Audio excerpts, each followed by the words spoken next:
pour les edits. Je sais pas si c'est des gens qui auront la ref, mais il y a un mec gros, il fait des podcasts pareils. Enfin, des podcasts. Genre, il fait quand même pareil des vidéos comme ça, juste il se filme tout seul. Et au début d'une vidéo, il était comme ça, il faisait. Après, il avait dit, ouais, c'est pour. Si des gens qui veulent méditer, ça m'a fait rire. Et donc voilà, on se retrouve pour l'épisode 3 de Réflexion journalière. Aujourd'hui, je tourne le matin, il est 10 heures. Parce que cet après-midi ou ce soir, je sais pas forcément si j'aurai du temps pour tourner ça. Et donc, je le tourne le matin. Je sais pas si ça va beaucoup changer la vibe. Je sais pas s'il y a beaucoup de gens qui capteront un peu si jamais j'ai changé de ton de voix ou quoi que ce soit. Mais bref, du coup, on est le matin, mes cheveux ils sont encore mouillés de la douche et tout. Ils vont sécher au fur et à mesure de l'épisode, je pense. Donc, ça va être carré. Hier, du coup, j'ai posté l'épisode assez tard. Parce que même si je l'avais tourné vers 18-19 heures, frère, il a pris là le temps à se poster. Donc, frère, il y a eu des galères, etc. Donc, il a été posté genre à 22 heures, un truc comme ça. Et donc, à 22 heures, il s'est posté. Et honnêtement, je pensais pas qu'en me réveillant ce matin, il y allait avoir autant de commentaires. Je pensais vraiment qu'en mode. Il allait pas avoir de commentaires. Franchement, il y en a plus que ce que je pensais. Vous êtes vraiment incroyables, les gens qui suivent cette série de vidéos. Surtout. Attends, je vais lire quelques commentaires. Du coup, sur le dernier épisode, c'est cool aussi parce qu'en fait, je vois que les commentaires sont un peu plus longs. Parce que du coup, ils se basent sur la réflexion que j'ai eue pendant l'épisode. Et ils partagent aussi leur point de vue. Et ça me fait un peu penser au Dolmen. Je sais pas si y a des gens qui connaissent, mais le Dolmen, lui, j'adore ses vidéos. C'est genre plus comme des podcasts que comme des vidéos en vrai, parce que c'est beaucoup plus agréable à écouter qu'à regarder, même si les illustrations sont belles. C'est principalement fait pour être écouté. Et du coup, ça m'a un peu fait penser à ça. Et en fait, j'ai remarqué que plus le contenu proposé est intelligent, en mode c'est moins un truc de brain rot où il y a des coupures, des trucs de montage, etc. toutes les 2 secondes, plus le montage est. Enfin, plus la vidéo est intéressante en mode. Je vais pas dire intelligente, mais en mode. Un truc moins brain rot en tout cas, plus les commentaires aussi suivent. Parce que du coup, les gens ils font preuve de plus de réflexion, de trucs comme ça dans les commentaires. Il y a un mec par exemple, il a dit ouais, je me suis demandé la même chose il y a pas longtemps et j'en ai conclu que oui, il partage un peu son point de vue sur la question. Et moi je trouvais ça hyper intéressant et c'est un peu ce que j'attendais aussi avec ce format de vidéo. Donc c'est cool. Après il y a des gens du coup, il y a pas mal de gens du coup qui ont mis des commentaires pour dire que il revenait d'hier et pour la vidéo d'aujourd'hui. Donc c'est cool de voir que des gens suivent. Et vraiment, ce format long, il plaît à plus de gens que ce que je pense. Donc, je suis content par rapport à ça. Que ma communauté ne soit pas complètement encore brain rot et qu'ils puissent encore consommer des contenus longs comme celui-ci. Et j'avais aussi demandé, du coup, en début de vidéo, vers 7 minutes, les types de sujets qui seraient intéressants à aborder pour la plupart des gens, ce qui vous intéresserait, etc. Et j'ai eu quelques propositions du coup. Il y a un mec qui m'a proposé un bon sujet, ce serait l'amour, l'amitié à l'adolescence, avec des anecdotes ou les effets, etc. J'ai vu quelqu'un d'autre qui a dit l'influence des réseaux. L'influence des réseaux, c'est quand même assez large, mais en vrai, je dis, ouais, pourquoi pas, ça a l'air intéressant aussi. Et je crois qu'il y a un 2010, il y a un 2010 que c'était un peu qui m'a dit ouais frérot, je suis en 2010, t'as vu comment on est une génération de merde. Je rigolais quand j'ai dit ouais les 2010 vous êtes pas avec nous. Je vous taquinais même si moi perso je vous considère pas trop dans la génération 4, 5, 6, 7, 8, 9. Je rigolais avec vous les 2010, vous êtes sympa. Et lui il m'avait demandé une vidéo sur comment se détacher des réseaux, de la flemme constante et de tous les trucs qui enveniment un petit peu ça, la génération actuelle. Et donc, je me dis que c'était peut-être une bonne idée, mais le problème c'est que j'ai pas eu le temps forcément, et c'est pas des sujets perso qui, moi, j'ai beaucoup réfléchi dessus. Le sujet sur lequel j'aurais peut-être le plus réfléchi, ça aurait été l'influence des réseaux, parce que c'est une expérience par laquelle je suis déjà passé. Est-ce que je devrais arrêter les réseaux? Est-ce que j'ai arrêté les réseaux? Et finalement, j'ai arrêté les réseaux pendant 1 an. Donc, je peux peut-être parler un peu de l'influence des réseaux. Après, le fait de parler de notre génération aussi, je sais pas trop si ça intéresserait des gens. Et je me sens pas forcément. Je sais pas trop, j'ai l'impression en fait, parler de ma génération et dire ouais, ma génération a fait ceci, cela. Je sais pas si ça a forcément apporté beaucoup de value. Peut-être montrer, peut-être un épisode sur les dérives de la génération actuelle, ça pourrait être bien avec les réseaux sociaux, les soirées, etc. Et comment s'en détacher, parce qu'en vrai c'est pas facile hein, de s'en détacher quand t'es au lycée ou quand t'es au collège. On croit que c'est facile parce que tout le monde nous dit que bah ouais t'as juste à pas y aller. Alors que franchement, avec toute la pression sociale que tu te prends dans la gueule, pour que tu ailles à des soirées, pour que tu fumes des puffs ou des trucs comme ça, c'est pas si facile que ça. C'est plus difficile que ce qu'on croit. J'espère que le micro fonctionne. Je crois que normalement il marche.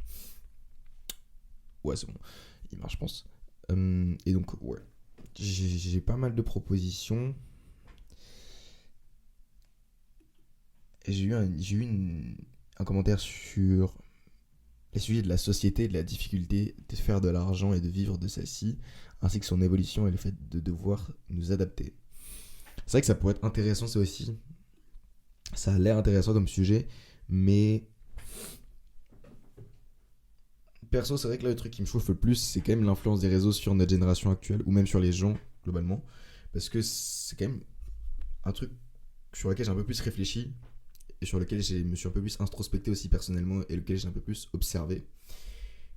Et donc, je pense être plus légitime à parler de ça, parce que c'est vrai que à propos de l'argent dans la société, etc., j'y ai réfléchi, mais peut-être que dans un ou deux épisodes, j'en parlerai, parce que je pense que j'ai encore besoin un petit peu de traiter les sujets, alors que pour les réseaux, j'ai quand même un avis un peu plus tranché sur la question.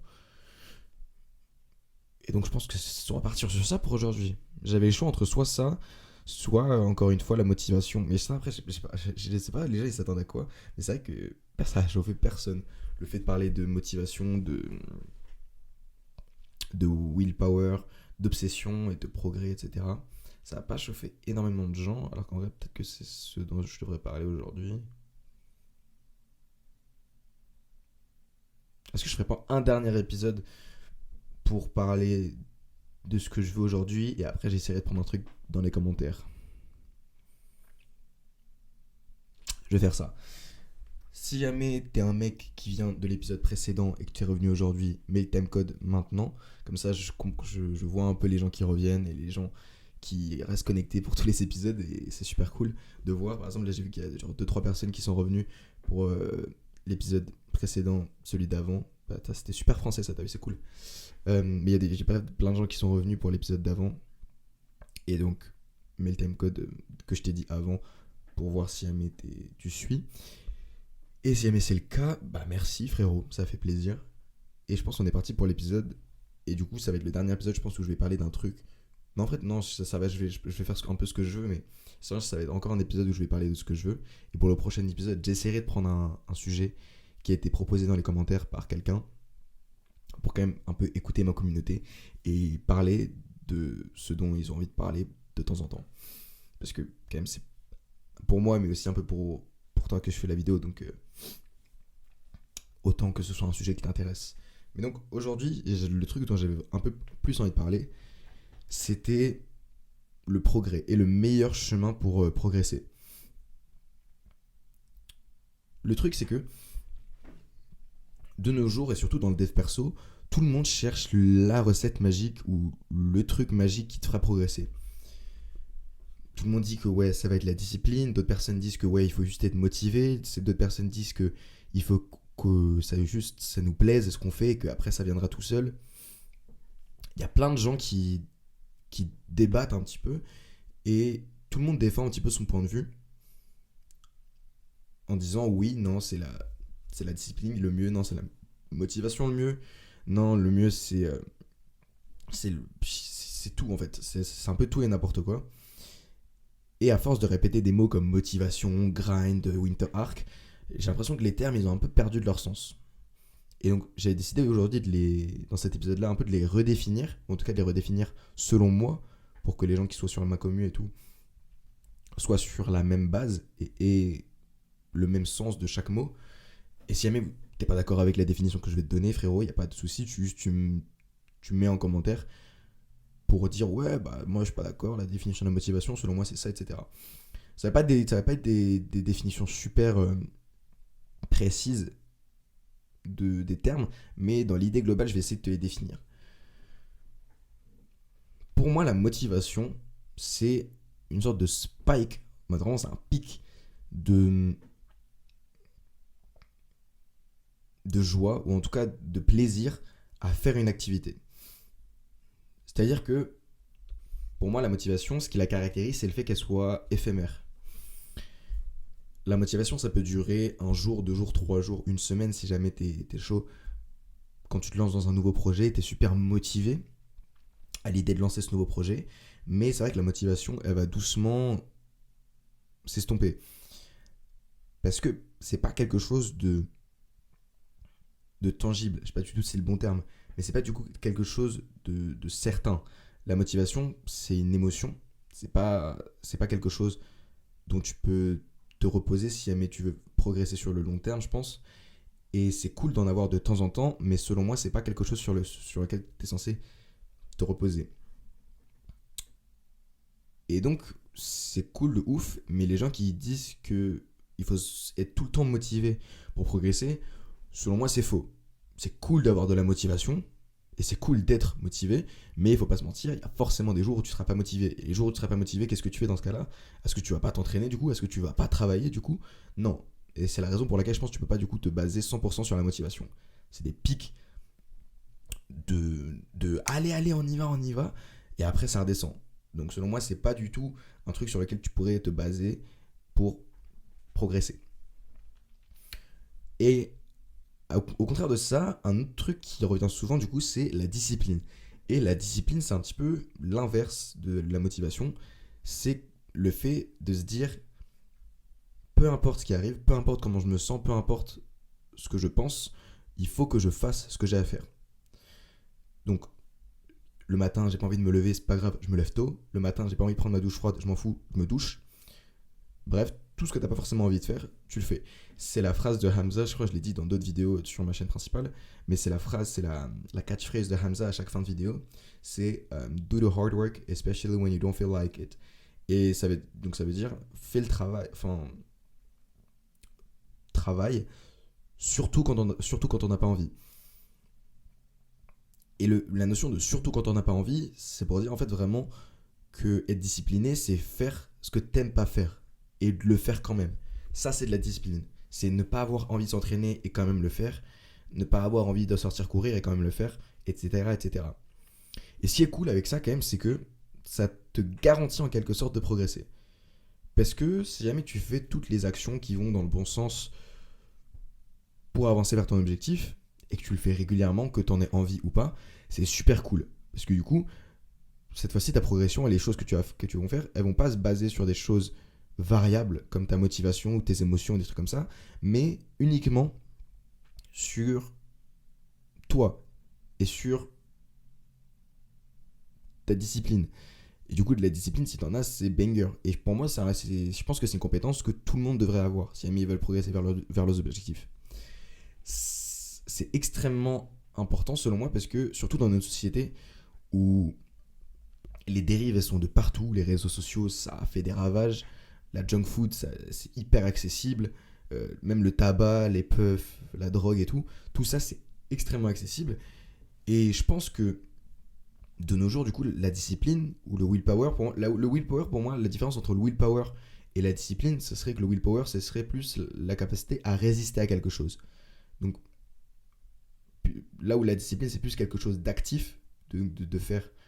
Ouais, la discipline, c'est de faire les choses quand t'as pas envie de le faire. Le willpower, ce serait plutôt l'inverse, et de se dire, c'est plus le fait de résister à faire certaines choses que t'as très envie de faire. Par exemple, bouffer de la junk food, ou fumer, prendre de la drogue, etc. Ça, c'est la différence entre willpower et la discipline, mais donc ils sont quand même intimement liés, parce que c'est relativement la même chose, mais pour des choses opposées. Mais donc, selon moi, ouais, ce serait une compétence clé à avoir dans la société de nos jours, si jamais tu as vraiment envie d'avancer vers tes objectifs. David Goggins, c'est le meilleur exemple, je pense, de ça dans notre société de nos jours. Le mec, c'est littéralement la personnification de la discipline. Je sais pas si tu as lu son livre, mais ça, je crois que c'est. Le nom du livre, c'est Can't Hurt Me ou un truc comme ça. Et dans ce livre-là, il parle justement de son expérience, de sa vie, de comment est-ce qu'il est passé de mec obèse à Navy Seal. Et sa vie, franchement, frérot, elle est horrible. Vraiment, sa vie, elle est horrible. Il avait un père violent, sa mère, elle était dépressive. Il avait un grand frère, il me semble. Et il vivait dans les sous-sols d'une boîte de nuit, il y avait tout le temps du bruit. Il a dû fuir avec sa mère et son oncle pour éviter de se faire battre par son père, etc. Il était obèse, il était dépressif, etc. Et gros, c'était vraiment horrible. Il était victime de racisme, parce qu'à l'époque, c'était la Hesse, à l'ancienne. Les Noirs, t'as vu, ils étaient discriminés. Et du coup, c'était archi chaud. Et vraiment, le mec, c'est la personnification de. Il avait, ouais, je sais pas préciser aussi, mais il avait des problèmes pour lire et pour écrire. Il savait pas lire ni écrire. Et tout ça, il a dû apprendre de A à Z, apprendre à lire et à écrire pour passer le test pour être un Navy SEAL. Il a passé la semaine de l'enfer. Donc, je crois que c'est un test chez les Navy SEAL pour voir si mais tu peux être Navy SEAL. Genre, c'était assez dur mentalement, etc. Et au final, il a fait tout ça. Et maintenant, c'est un des mecs dans le self-improvement les plus connus, principalement parce qu'il a couru plein d'ultramarathons sans entraînement. Il a cassé tous les os de ses pieds. Il a quand même continué à courir, etc. Donc ce mec-là, c'est littéralement l'incarnation de la discipline. Personne, et même moi, je te dirais pas d'aller à son niveau, parce que ce mec-là, c'est une putain de machine de guerre. Mais avoir un semblant de discipline, c'est-à-dire pouvoir faire des choses dont t'as pas forcément envie de faire, mais tu sais qu'ils sont bien pour moi, ça serait un truc essentiel dans ta vie. Ça m'est arrivé moi aussi personnellement, du coup, d'être dans des périodes où j'utilise beaucoup plus de discipline que dans d'autres. Le meilleur exemple que je peux te donner, c'était pendant cet été, pendant que je charbonnais les vidéos de ouf. Cet été, c'est là où j'ai percé parce que j'ai commencé à faire des vidéos littéralement mi-fin juillet, et je l'ai dit dans mon ancienne vidéo, dans ma vidéo sur ma chaîne principale, il me semble. Mais mon frère m'avait dit, gros, si tu commences à faire des vidéos maintenant, il faut qu'avant la rentrée scolaire, il faut au moins que tu aies 10 000 abonnés, pour que ce soit moins ficha, tu vois. Parce que miskin, si jamais tu commences à faire des vidéos qu'elles font 4 vues, que tu arrives au lycée, qu'il y a des mecs du lycée qui t'ont vu, même si tu t'en bats un peu les couilles. Ah, d'ailleurs, si tu veux un épisode sur le regard des autres et sur. Ça pourrait être intéressant. Si tu veux un épisode sur le regard des autres et sur comment s'en battre les couilles du regard des autres pour se lancer dans des projets, que ce soit des vidéos YouTube, une marque de vêtements ou quoi que ce soit, mais le timecode de maintenant, je pense que ça pourrait être intéressant pour la plupart des gens parce que j'en ai dans mes DM Insta qui m'ont aussi demandé, gros, comment t'as fait pour commencer à faire des vidéos. Et moi, je leur ai dit, gros, j'ai juste commencé à en faire, c'est pas plus dur que ça. Mais je préciserai dans un autre épisode si t'intéresse. Qu'est-ce que je disais? Mais ouais, bref. Et du coup, cet été-là, c'est vraiment l'été où j'ai le plus charbonné de ma vie, en vrai. Genre, je me la suis donné de ouf. Je sortais 2 à 3 vidéos par semaine, il me semble. 2 à 3 vidéos par semaine. Et je faisais littéralement rien de ma vie. Genre, je faisais que alterner entre le sport et YouTube. Et donc, je faisais soit je m'entraînais, soit j'écrivais, soit je tournais, soit je montais. C'était un truc de ouf. Et c'est là où j'ai vraiment envoyé le rythme. Et en un mois et quelques, du coup, j'ai eu 10 000 abonnés. Ce qui est bien, je crois, quand même, en un mois et demi. C'est quand même beaucoup, 10 000 abonnés. Après, j'ai eu de la chance, j'ai une vidéo qui a percé. Et ça, la chance, en vrai, et ça aussi, putain. En vrai, j'aurais dû parler de ça aussi, mais là, je fais un petit détour, du coup, parce que vous avez commencé à être habitué. Tu commences à être habitué, hein. Mais la chance, il y a beaucoup de gens qui disent, ouais, la chance, ça peut te faire percer archi vite. Mais j'avais une phrase de Andrew Tate il dit pas tout le temps des trucs bien, mais des fois il dit des trucs bien. Et cette fois-ci, il avait tellement raison, c'était tu peux pas louper un jour chanceux si jamais t'essayes tous les jours. Et j'ai dit, mais c'est tellement vrai. En fait, la plupart du temps, la chance, il faut quand même la provoquer. Et la chance d'avoir une vidéo qui perce, d'avoir fait une vidéo qui fait 170 000 vues, un truc comme ça, en soi, je l'ai provoqué en quelque sorte, parce que ma vidéo qui avait 170 000 vues, c'était pas la première vidéo que j'ai postée. J'ai posté 5, 6, même 7 vidéos avant celle-là, je crois. Et elles avaient pas forcément percé. Mais le fait de poster extrêmement souvent, etc., c'est ça au final qui a fait que ma vidéo, peut-être elle a percé. Peut-être que si j'avais posté que ma vidéo qui avait percé sans avoir posté celle qui avait pas percé avant, ça l'aurait peut-être pas fait percer. Bref. Et donc, je te dis juste que dans ta vie, du coup, tu auras forcément des périodes où tu devras construire de la discipline. Je sais pas si jamais t'es déjà passé par cette période-là, mais c'est chiant de ouf. Ça va être extrêmement chiant et c'est normal, parce que du coup, tu vas faire que des trucs que tu n'auras pas envie de faire. Mais selon moi, cette période, elle est un peu essentielle. J'ai l'impression que je suis un peu en train de répéter des trucs de ma dernière vidéo sur l'insatisfaction. Mais du coup, je vais pas trop m'étendre sur le sujet, mais il faut juste que tu saches du coup que dans ta vie, la discipline, c'est un truc essentiel et que je crache pas du tout dessus. Mais, selon moi, il y a une autre chose qui s'ajoute à ces deux composantes qui sont la discipline et la motivation, parce que c'est principalement ces deux trucs-là dont on parle tout le temps.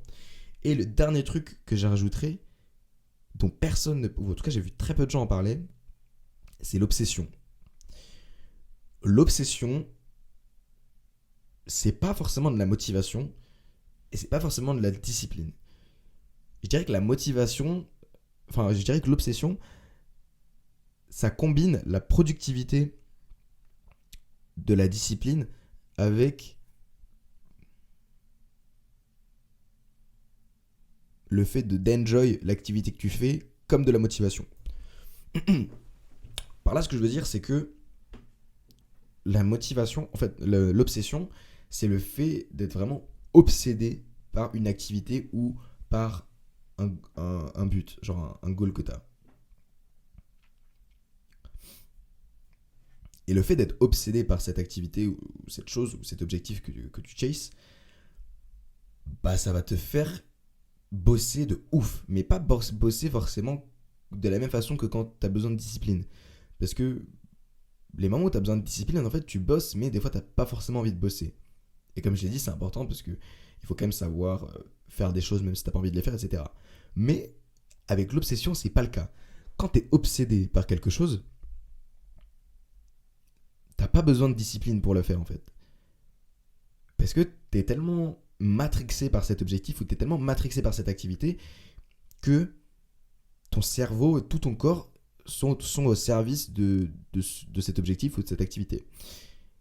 Et le meilleur, là, si ça te paraît encore un peu flou, je dirais que le meilleur exemple que je pourrais te donner, ça serait avec les artistes ou avec certains génies. En fait, le truc, c'est que l'obsession, c'est pas très sain pour toi. Parce que ça va te faire beaucoup, beaucoup de travail. Ça peut te faire louper des heures de sommeil. Et par conséquent, c'est pas forcément très sain. Mais quand tu regardes un peu dans l'histoire de l'humanité, j'ai remarqué que les gens qui étaient le plus dedicated à leur travail, c'était des artistes la plupart du temps. C'était des artistes qui restaient plusieurs heures, plusieurs jours, plusieurs semaines bloqués sur, même plusieurs mois des fois, bloqués sur une peinture et qui dédiaient leur âme à celle-ci en mode... ils mettaient littéralement une partie de leur âme dans la peinture. En bossant plusieurs heures et des heures dessus, plusieurs jours d'affilée et plusieurs semaines d'affilée. Et selon moi, c'est ça l'obsession. C'est le fait vraiment de se détacher de la réalité et de mettre toute son âme, toute sa productivité, toute son énergie dans une chose. Et ça, les artistes en étaient parfaitement capables. Et c'est pour ça que moi, en quelque sorte, je suis fasciné par les artistes parce que selon moi, c'est des personnes qui peuvent faire preuve, qui sont, c'est pour moi, ouais, c'est les gens qui sont le plus obsédés. Et par conséquent, ça les rend extrêmement, extrêmement productifs. Peut-être pas optimal, peut-être pas en mode, ouais, ok, non, si jamais là je bosse une heure de plus, mon cerveau il va être un peu fatigué, donc je vais être moins productif sur mon prochaine heure de travail. Mais le fait que la plupart des artistes que j'ai constaté, sur lesquels je me suis renseigné, avec Dali, etc., avec Picasso, etc., ils étaient obsédés par leur art. Et le fait qu'ils soient obsédés par leur art, j'ai l'impression que c'est ça qui les a rendus grands, great, tu vois. Un autre exemple, c'était avec certains physiciens, genre Albert Einstein. Albert Einstein, des fois, il s'enfermait plusieurs jours, voire plusieurs semaines dans son labo à écrire des formules. Gros, je sais pas si t'as déjà vu l'atelier de Albert Einstein, mais c'est un bordel sans nom. Il écrit des feuilles de formules, de calculs, de partout. Il laissait ça partout en bordel. Est-ce qu'il se disait, ouais, non, mais en fait là, ça va pas être archi optimal quand je vais faire ça, parce que après, je vais pas être archi bien organisé. Non, il était juste obsédé par ce qu'il faisait et il le faisait du coup tout le temps. Ce que je veux dire par là, en montrant un peu l'obsession et le côté obsessionnel de la plupart des gens, c'était que les gens qui ont marqué l'humanité, de par leur travail, de par ce qu'ils ont fait, etc., c'était pas forcément des gens qui faisaient preuve de beaucoup d'optimisation, même si c'est essentiel en fait, parce qu'il y a beaucoup de gens, je vois beaucoup de gens parler d'optimisation pour progresser, même si c'est très important. À un certain point, tu vas devoir optimiser. L'obsession, je me dis dans un certain sens, enfin, dans une certaine mesure, que c'est ça qui a permis à la plupart des grands hommes ou grandes femmes au cours de l'humanité de marquer leur temps. L'obsession, pas l'optimisation, l'obsession. Ils faisaient pas particulièrement preuve de discipline également parce que ils adoraient ce qu'ils faisaient et ils n'avaient pas forcément besoin d'efforts pour pratiquer ce qu'ils faisaient. Et ils faisaient pas particulièrement preuve de motivation non plus. Tout ce qu'ils avaient, c'était de l'obsession. Mais donc pourquoi est-ce que je parle de ça? Simplement parce que j'ai remarqué. Ah, c'est ouf, hein. Les blancs comme ça. Putain, j'ai peur pour le micro là. En fait, j'ai remarqué que personnellement, j'ai mes objectifs. J'ai des objectifs dans ma vie. Et j'ai remarqué que les périodes où je progressais le plus, c'était pas forcément des périodes où j'essayais d'optimiser de ouf tout ce qui allait bien dans ma vie. J'essayais de que ce soit chirurgical, que je me dise ok là si je fais une sieste à ce moment-là je vais avoir plus d'énergie. Non, les périodes où je progressais le plus dans ma vie, c'est les périodes où je kiffais de ouf. Je kiffais de ouf ce que je faisais quand je kiffais de ouf la gymnastique par exemple. Quand j'en pratiquais beaucoup d'heures par jour parce que j'adorais ça.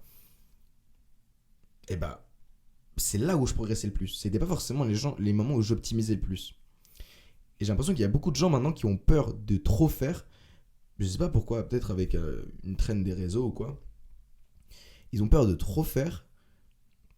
Et par conséquent, ils essayent de tout optimiser. Mais en essayant de tout optimiser, j'ai l'impression que tu fais rien en fait. C'est-à-dire que entre un mec qui se dévouera corps et âme dans son art c'est pas forcément de l'art comme de la peinture, son art ça peut être le fait de travailler sur des vidéos YouTube, ça peut être le fait de faire du sport. Pour moi, son art en gros c'est ton karaté, tu vois. C'est la discipline dans laquelle tu as envie de t'investir. Pour moi, un mec qui s'investira à fond dans sa discipline, peu importe si jamais c'est pas forcément optimisé, mais un mec qui s'y investira à fond et qui sera obsédé, je miserai plus sur lui que sur le mec qui essaiera d'optimiser de façon chirurgicale tous ses faits et gestes au cours de la journée. Et donc, essaye déjà toi de déterminer du coup, déjà si tu as un objectif, et si tu as un objectif dans ta vie, par quelle phase est-ce que tu es en train de passer? Est-ce que pour l'instant tu es juste plus en train de construire de la discipline? Est-ce que maintenant tu es plus en train de juste être drive par ta motivation? Ou est-ce que actuellement tu es plus en train d'être obsédé par ton objectif? Et moi en fait à la base je voulais parler de ça parce que je trouvais ça super beau en fait le fait d'être obsédé par quelque chose. Après il y a l'obsession, carrément l'obsession par le travail. Tu peux être obsédé par une personne ou quoi, mais je vois pas forcément de bénéfice. Ah bah voilà, en fait tu peux faire le parallèle avec une personne. En fait quand t'es obsédé par quelqu'un, imaginons, je sais pas si t'es déjà arrivé, en perso ça m'est jamais encore arrivé. Bah en fait le truc c'est que toutes tes pensées elles sont accordées à cette personne. Toutes tes pensées, tu fais que de penser à cette personne-là, t'as tout le temps envie de rester avec cette personne-là, t'as tout le temps envie de faire des choses avec cette personne. Et quand t'es obsédé par ton travail ou quand t'es obsédé par ta passion, bah c'est un petit peu la même chose, mais avec l'activité que tu pratiques du coup. Et selon moi, ça c'est magnifique. C'est magnifique, ça vient par période évidemment, le fait d'être obsédé ou le fait d'être un petit peu plus chill sur ce que tu fais. Mais je sais pas forcément, honnêtement, même moi je sais pas encore par quoi est-ce que c'est régi, le fait d'être obsédé par quelque chose. Parce que même moi il y a des périodes où j'étais plus à fond dans un truc où vraiment genre je kiffais mon activité, enfin certaines activités que je pratiquais, et il y a des périodes où je kiffais pas vraiment. Mais en y repensant comme ça, là, bah, je suis en train de faire le truc en direct, hein, j'ai pas forcément réfléchi beaucoup avant. Mais en y repensant comme ça, je pense que ce qui te fait kiffer une activité, c'est le fait de sentir que tu progresses dans celle-ci. Je sais pas si t'es déjà arrivé, mais en fait, il y a des jours, personnellement, moi, du coup, je vais prendre l'exemple de la gymnastique. Il y a des jours où tu rentres de l'entraînement. Je pense que tu peux faire le parallèle avec d'autres sports, mais il y a des jours où tu rentres dans l'entraînement et genre, t'es grave dégoûté, t'es dégoûté du sport. T'es dégoûté du sport parce que t'as fait un entraînement de merde et que. Bah, genre, t'es en mode, ouais, frère, je me dégoûte, c'est quoi cet entraînement de merde? Genre là, j'ai pas progressé d'un poil. Et là, tu te dis, limite, ouais, frère, je vais arrêter ce sport de merde. Genre là, c'est de la merde, genre, je suis nul à chier. C'est vraiment ce genre d'entraînement, tu sais, vraiment où t'es nul de ouf. Là, t'as le moral au plus bas et le truc que tu viens juste de faire, tu détestes en fait ce que t'as fait. Parce que t'as l'impression que t'es une merde dedans. Et au contraire, il y a des jours où tu reviens de l'entraînement, où t'as fait des trucs super, mais des trucs vraiment archi bien, où t'as beaucoup progressé sur certains mouvements ou des trucs comme ça. Et là, tu te dis, mais gros, en fait, ce truc-là, c'est le meilleur sport du monde. Genre là, à quel point j'ai progressé, c'est un truc de ouf. C'est un truc de baiser. Et là, tu te dis, mais gros, je vais jamais arrêter ce sport. Ça peut se répercuter sur plein d'autres sports. Ça peut se transférer sur plein d'autres sports. Par exemple, le basket. Le basket, imaginons que tu as fait un match d'entraînement avec tes coéquipiers et que là, ton coach, il a fait ah, super, ça, c'était bien joué de ta part. Là, t'as bien roulé ou t'as bien fait le système, etc. Là, tu vas te dire putain, let's go. Ça c'est moi là, tu vois. Et en fait, le fait de progresser, ça te pousse à avancer. Enfin, après, je sais pas. Je sais qu'il y a beaucoup de gens qui marchent différemment par rapport à ça, par rapport au progrès, etc. Genre, il y a des gens, il faut qu'on leur dise, ouais, t'es une merde et tout pour avancer. Et il y a des gens, il faut qu'on leur dise, vas-y, gros, tu peux le faire, vas-y, on y va. Moi, personnellement, je suis de la team de la deuxième catégorie. Il faut qu'on me dise, ouais, vas-y, gros, tu peux y arriver. Parce qu'en fait, un mec en fait, ça dépend. Il y a des gens qui. Même moi, en vrai, ça dépend parce que 3 fois, ça dépend. C'est ouf, ce genre de ces choses. Le fait qu'il y ait des gens qui disent, ouais, t'es une merde et tout, des fois, t'as envie de leur prouver qu'ils ont tort. Et du coup, t'es en mode, ok, non, vas-y, je vais les baiser et tout. Et du coup, là, tu te la donnes. Mais je pense dans la vie de tous les jours, avoir des gens qui t'encouragent et qui sont en mode vas-y gros, tu peux le faire, là, on y va, on y va. Moi, personnellement, je pense que ça me motive plus. Dis-moi, si jamais t'es arrivé là aux 32 minutes, dis-moi en commentaire, toi, t'es plus quel team en mode, est-ce que t'es plus le type de gars qui ouais, fonctionne un peu plus quand on les engueule ou plus les mecs qui les encouragent. Et si jamais t'es plus de la team de gars qui aiment se faire engueuler, dis-moi pourquoi. Parce qu'en vrai, je comprends dans un certain sens le fait de vouloir prouver aux autres qu'ils ont tort et tout, mais pas plus que ça. Pas plus que ça en vrai. Mais donc tout ça pour dire qu'en fait, le fait de sentir que tu progresses dans une activité, c'est le truc le plus motivant du monde. Et c'est le truc qui peut te faire. C'est une sensation qui peut limite te faire devenir accro. Je sais pas exactement c'est quoi les hormones qui sont produites quand tu sens que tu progresses dans quelque chose. Peut-être que c'est de l'endorphine, c'est peut-être de la dopamine. Peut-être de la dopamine, parce que c'est l'hormone de la récompense. Mais c'est addictif. Le fait de sentir que tu progresses, ça peut être dans n'importe quoi. Ça peut être le fait d'avoir une bonne note. À l'école, je pense que ça peut être associé au fait de progresser. Et donc, ça peut sécréter de la dopamine. Le fait de, par exemple, soulever une barre lourde à la salle ou de claquer un nouveau PR, je pense que ça peut être associé à de la dopamine également. Après, il y a d'autres hormones qui rentrent en jeu parce que là, t'as de l'adrénaline quand tu soulèves super lourd.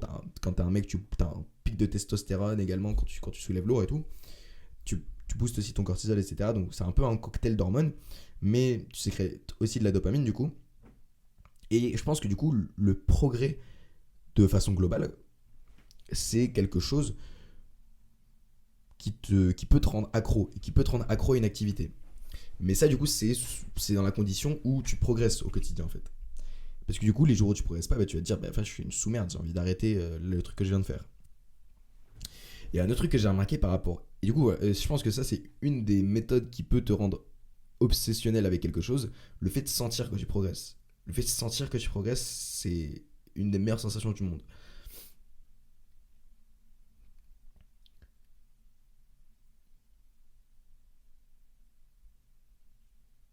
Et je pense que le truc qui va avec le progrès,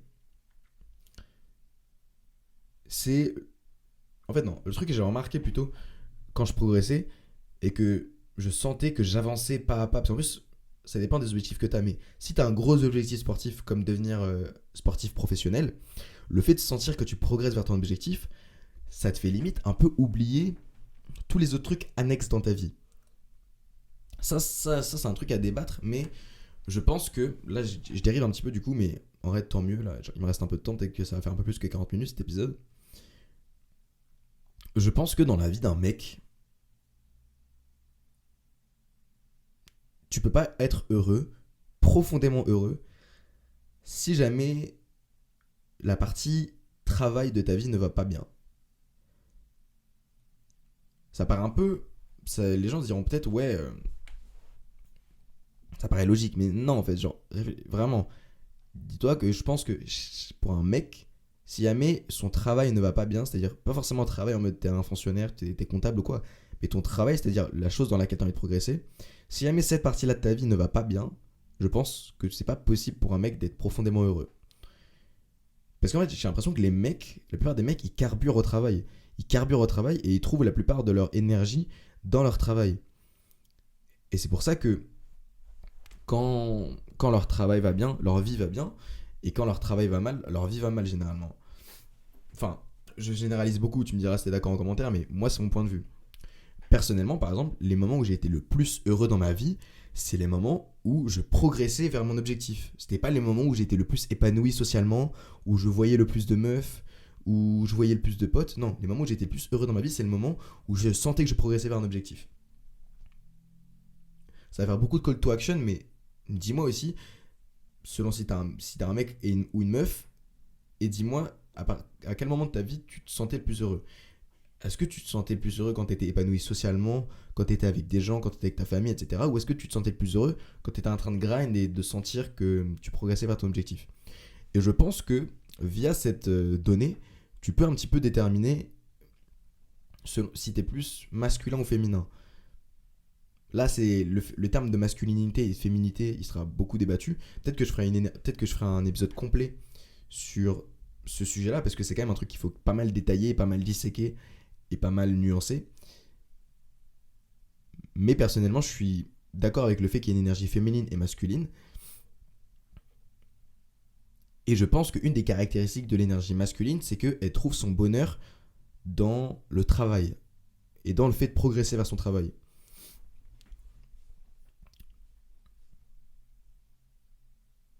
Et donc oui, du coup personnellement, moi, les moments où j'étais plus heureux, c'était quand moi j'avançais vers mes objectifs. Et c'est con parce que j'ai l'impression que la société a essayé de nous faire croire autrement. La société a essayé de nous faire croire que les hommes seraient plus heureux si jamais ils étaient plus in touch avec leurs émotions, s'ils essayaient de fréquenter plus de gens et d'être socialement plus épanouis. Et même si l'aspect social d'une vie c'est super important, pour n'importe quel être humain, tu vois, l'homme est un animal social, même si c'est super important, et je dirais quand même que pour un homme, la chose à prioriser si jamais il veut profondément être heureux, c'est la progression vers son objectif. Je pense qu'aucun homme ne peut être triste sur Terre. Enfin, je pense qu'un homme ne peut pas être triste si jamais il sent qu'il avance et qu'il progresse vers un objectif qui lui tient à cœur. C'est-à-dire qu'un homme, il faut qu'il grind, quoi, en fait. Qu'il grind. Après, grind, en fait, maintenant, c'est une connotation vachement Dark Sasuke. En mode, je suis seul et je grind de mon côté. Grind, ça veut pas forcément dire ça. Grind, ça veut juste dire progresser de façon hardcore sur un objectif. Mais tu peux bien le vivre actuellement. Là, le fait de poster une vidéo par jour, c'est du grind, c'est beaucoup de travail. C'est beaucoup de travail. Moi, en vrai, j'aime bien faire ça.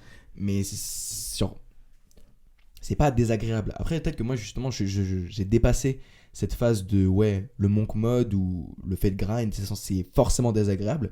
Parce que moi, du coup, j'ai déjà construit une certaine base de discipline qui me permet maintenant d'enjoy et d'apprécier le fait de travailler. Enfin, le fait de travailler. Là, ce que je fais actuellement, c'est du travail, tu vois. Ça me prend 45 minutes, même 1 heure peut-être là aujourd'hui. Donc, en quelque sorte, c'est du travail, tu vois. Mais j'adore le faire.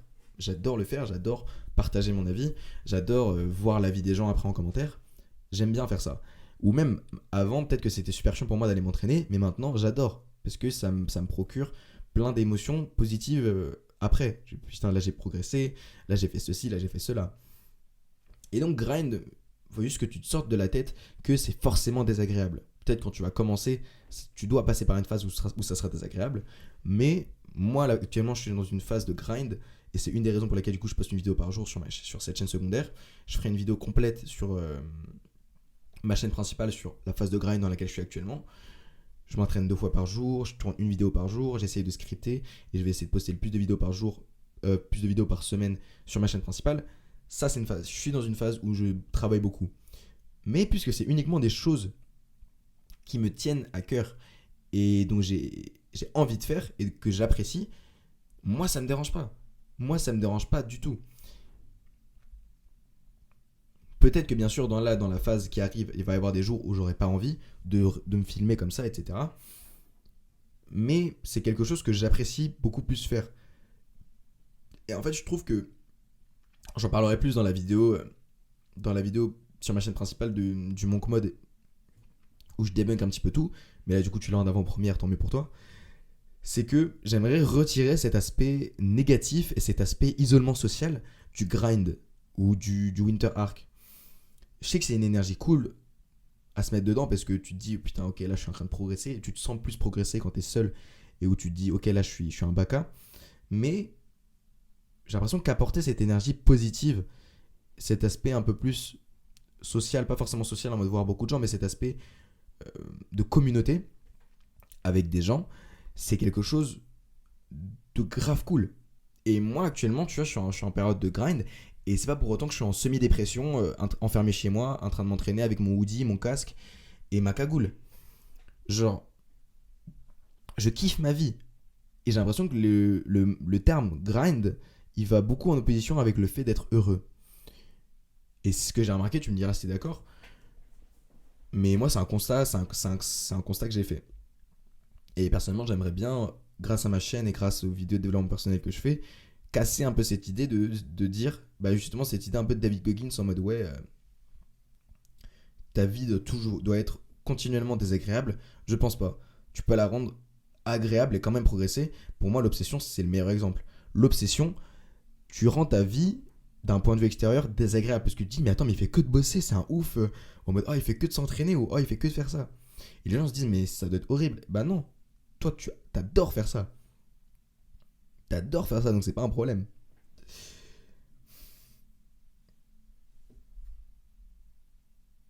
Et donc ouais, moi ce que putain j'aime pas finir ce que je voulais dire. Moi ce que j'ai remarqué du coup c'est quand tu progresses en fait t'as l'impression que plus rien n'a d'importance.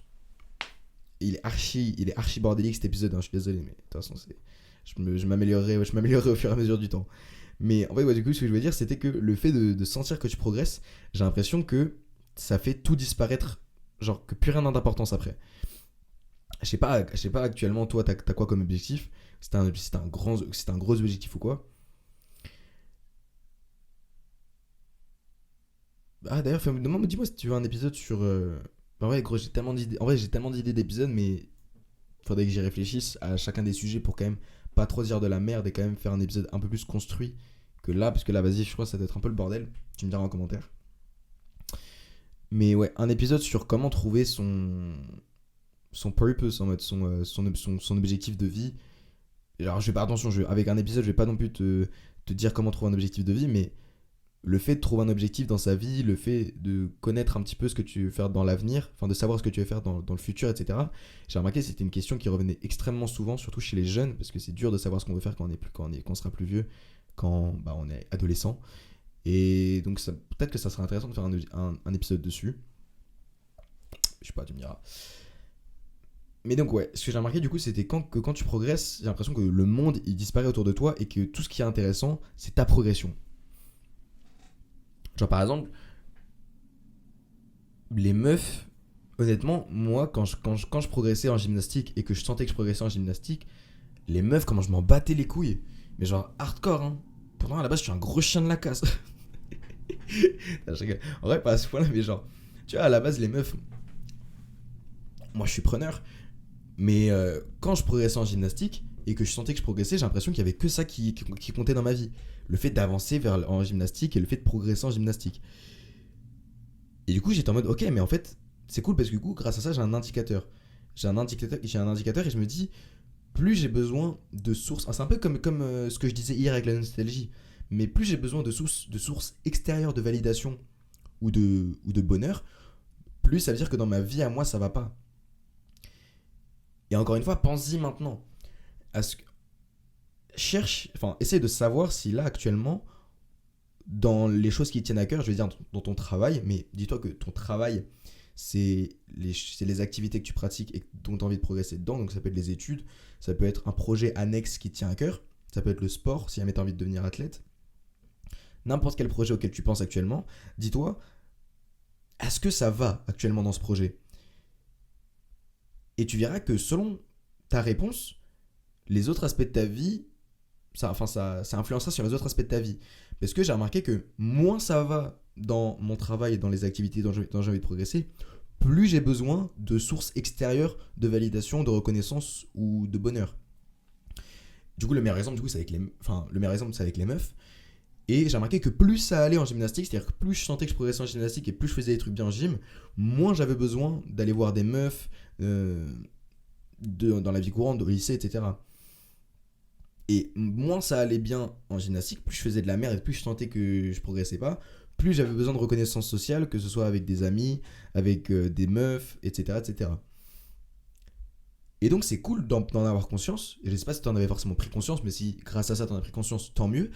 Essaye de savoir, surtout pour les mecs, essaye de savoir là si quand t'es en chien, quand t'es en chienneté de meuf là,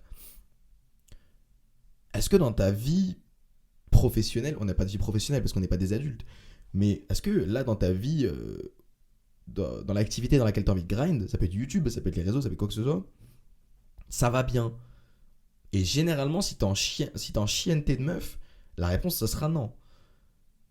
Et donc, essaye de fixer, de fixe en mode de toi te mettre bien dans ton objectif et dans ton travail avant d'essayer de chase des meufs. Parce que, en fait, le fait de chase des meufs dès que t'en as envie, sans comprendre pourquoi est-ce que t'as envie de chase des meufs, je pense que c'est problématique du coup. Parce que, bah, c'est pas du tout ça en fait. C'est comme le fait de. Bah, tu compenses en fait. C'est-à-dire que t'as pas ce qu'il te faut dans ta vie personnelle, t'es pas satisfait avec ta vie personnelle, du coup t'as besoin d'autres choses avec t'as besoin d'autres choses. En l'occurrence là c'est les meufs. Mais donc déjà, essaye de prendre conscience de ça et essaye du coup de faire en sorte que ta vie elle soit le plus alignée avec ton objectif personnel. Moi du coup maintenant je sais qu'à chaque fois que je suis en chienneté de meuf, c'est que j'avance pas comme je le voudrais ou au rythme que je veux ou au temps que je veux vers mon objectif. Je crois que ça va être à peu près tout pour aujourd'hui en vrai. Je sais pas si j'ai énormément de choses à dire. En plus, comme d'hab, euh, 48 minutes. Putain, en vrai, à chaque fois, c'est dingue parce que j'ai pas l'impression que ça fait 48 minutes que je parle. Cet épisode-là, il est un peu plus long aujourd'hui. Je sais pas trop si jamais s'il était particulièrement moins bien organisé. De toute façon, ce que je fais en gros, moi, c'est que à chaque fois, je réécoute tous les épisodes pendant que je m'étire pour voir un peu comment est-ce que les gens entendent ce que je dis et comment est-ce que les gens peuvent. Si c'est digeste simplement. J'ai l'impression que cet épisode c'était un peu plus le bordel parce que j'allais un peu plus. Je me suis un petit peu plus éparpillé. J'essaierai de réfléchir un peu plus au prochain épisode pour essayer de structurer le truc. Ou au contraire, peut-être dis-moi si jamais là t'as kiffé le fait que l'épisode soit un peu crado comme ça là. Tu me tiens au courant. Je pense que c'était tout pour moi. Oublie pas de t'autoriser à rêver trop grand. Ciao.